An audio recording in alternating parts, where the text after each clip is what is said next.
Good afternoon, everyone, and thank you, Mr. Secretary. What I'd like to do is give you an overall situation update as of today and what our next steps are. Currently, the United States military is focused on the specific mission of conducting a non-combatant evacuation operation from Afghanistan. This is likely to be probably the second largest NEO conducted by the United States.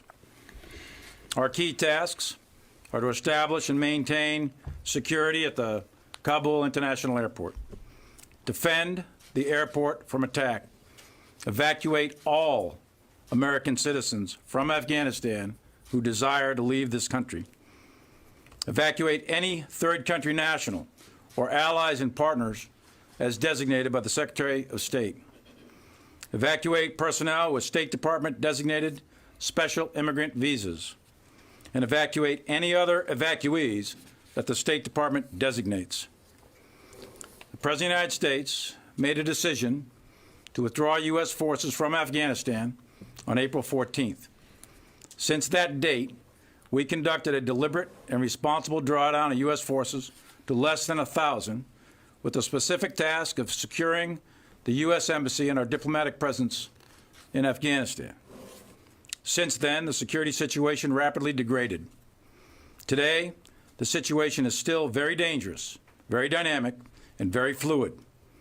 And all of us can be proud of the soldiers, sailors, airmen, Marines who are executing this mission. They are currently in harm's way.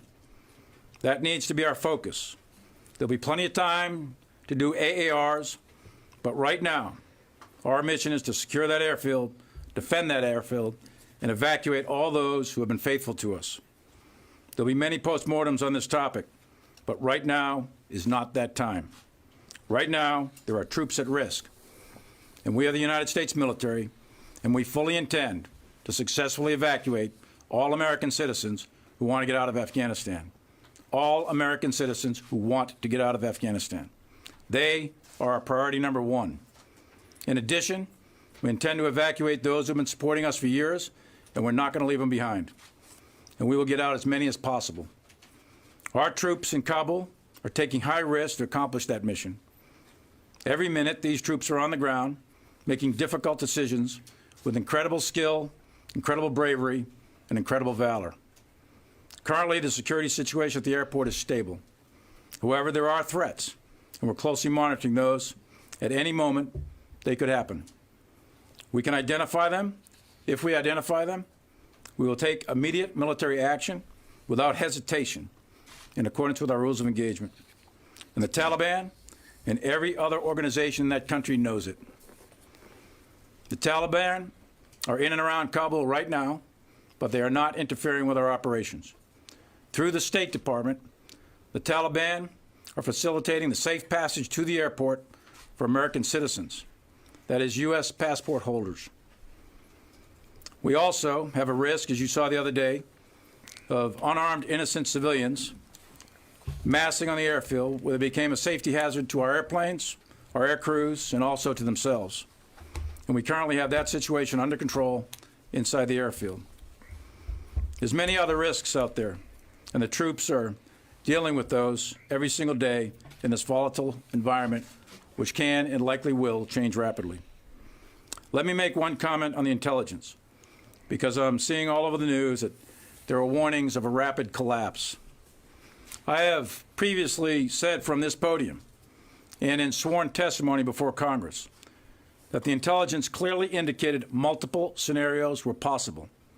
One of those was an outright Taliban takeover following a rapid collapse of the Afghan security forces and the government. Another was a civil war, and a third was a negotiated settlement.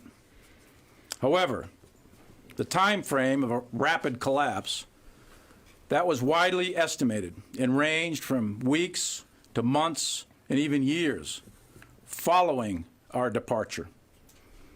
There was nothing that I or anyone else saw that indicated a collapse of this Army and this government in 11 days. Central Command submitted a variety of plans that were briefed and approved by the Joint Chiefs of Staff, the Secretary of Defense, and the President. These plans are coordinated, synchronized, and rehearsed to deal with these various scenarios. One of those contingencies is what we are executing right now. As I said before, there's plenty of time to do AARs and key lessons learned and to delve into these questions with great detail. But right now is not that time. Right now, we have to focus on this mission because we have soldiers at risk.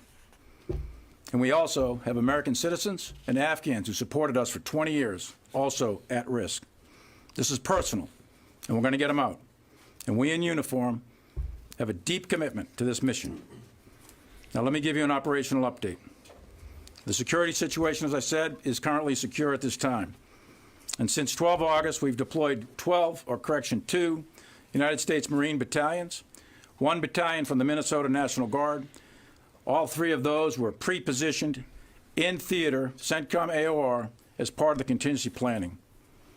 In addition to that, we alerted, marshaled, and deployed the 82nd Airborne Division headquarters and a brigade of the 82nd Airborne Division consisting of 3 airborne infantry battalions and associated enablers.